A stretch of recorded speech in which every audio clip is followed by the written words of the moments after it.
Welcome to the Big Assembly Extra. As mentioned, we have lots more content coming to you. First and foremost, we have some very special people with us today. We have Margot Copperwaite, who is currently a ASK Contracts Manager for the London and South. And we also have Richard Handley, the ASK Contract Manager for the Midlands and North. And these two oversee the Apprenticeship Sport and Knowledge contract in its entirety. So, I'm going to take over to you, Margot. I'm going to ask you first and foremost, why do you think this contract is so important from a parent's and or possibly child's perspective? I think it's really important because we want students and parents and teachers to understand the full range of opportunities that are available to their students. So we don't want people thinking that there's only one route when they leave school, and we need to keep promoting apprenticeships so that everyone understands the full range that there are, that you can do it as a paramedic, a midwife. There's so many exciting different apprenticeships available now. And because that's constantly being refreshed, then the message that we're bringing to students, parents and teachers is a refreshed message to keep them up to date with everything that's going on. Yeah, no, exactly. You mentioned the fact there's paramedic apprenticeships, there's nursing, there's midwifery apprenticeships coming on. Yeah. Which one has surprised you when you saw it and think, oh, I didn't even know you could do this, but it's popped up and it's new?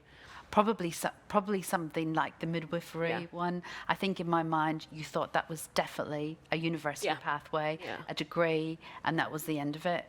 So to bring something like that is really good, and I think that's even opened doorways for people who are already in the NHS and maybe started off in a completely different route and then realised, actually, I could have been a great midwife but couldn't afford to do the university path. So even later on, you know, there's still lots of available opportunities for them. Yeah, again, because as mentioned, apprenticeships are not really for a set age. No. So open to any age after 16 years. So it could be 18, 32, 52, in essence. Fab, great.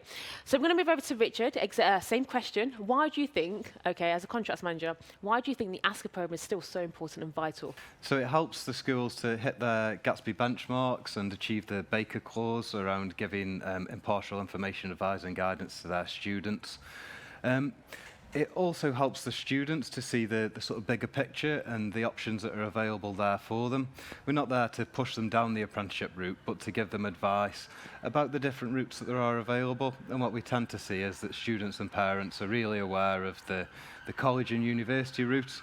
But as we've just said, there are opportunities to do a degree through the apprenticeship route and get that real hands-on experience in a whole range of different subjects now.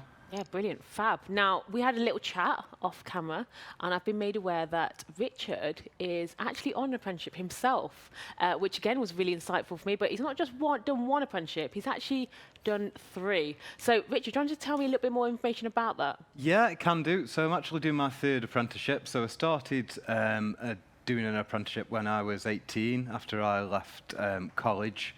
I then moved on to a level 4 higher apprenticeship a few years later, and at the age of 35, I've started on a level 6 degree apprenticeship. And it's been really, really beneficial. I've been doing it for 6 months or so now, and I've really learnt a lot. The skills that I've been learning at the university that I attend on a Thursday has not just helped myself, but helped the team that I work with. It's allowed me to bring those skills that I'm learning academically into the real life, really. So yes, it's been really, really positive, and I'm so glad that I made the effort to do it. So again, highlighting apprenticeships are open to anyone at any age. So even if their students sat there thinking, in year 11 essence, thinking, I'm not too sure what I want to do, maybe want to progress on to college, again, that's perfectly fine. But then you can start exploring the apprenticeship pathway there afterwards. Equally, if you want to go to university and then start possibly thinking, maybe I want to look into an apprenticeship. What we're trying to highlight is that apprenticeships are open to anyone at any age. Doesn't really matter which sort of industry you're looking to go into, options are open to everyone. Now, also, I've been made aware that, Richard, part of your job role, as a manager, you've also taken on an apprentice, a young apprentice, is that correct? Yeah, that's right. We've just recruited an apprentice to join the team. He started in November. He was 18 when he started with us. He's been with us for around 3 months now, and he's doing a really, really good job. Really impressed with his enthusiasm, his willing and want to learn new skills. Yeah, couldn't speak highly enough of the progress that he's made so far. Good, brilliant. Thank you for that. Thank you, Margot. Thank you for Richard for your time today. I hope it's been really insightful. Thank you for joining us. We have much more content coming to you right after this.